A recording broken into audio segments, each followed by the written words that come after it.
comentei sobre a questão do mérito do projeto, né? Que é muito importante. Agora eu vou falar um pouquinho também dessa questão da constitucionalidade, da questão processual. Nós tivemos várias vezes aqui nessa casa esse ano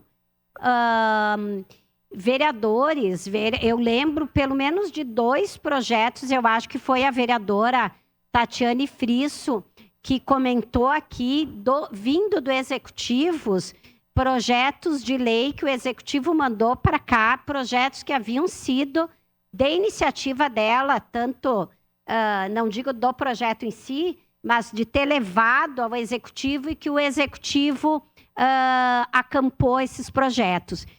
E eu lembro naquele dia, mas já teve outros momentos, de ter dito que eu também já levei alguns projetos que eu achava que era inconstitucional apresentando aqui, levar para o Executivo, que até agora não foi acampado pelo Executivo. Então, eu acho que realmente, quando há vontade política no mérito, o Executivo poderia e pode sanar se ele entende essa questão de inconstitucionalidade e poderia ter sido sanada antes de chegarmos nesse momento. Agora, eu acho, até como do direito, né,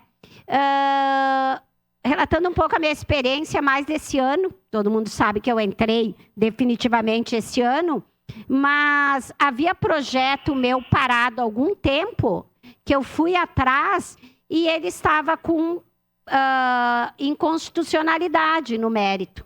E projetos muito semelhantes haviam passado aqui tranquilo e virado leis. Então, esta questão da constitucionalidade ou não, ela pode ser analisada por várias formas. Eu acredito que este aqui é um daqueles que pode ser acampado pelo Executivo. E, nesse sentido, então, votarei contra o veto no momento oportuno.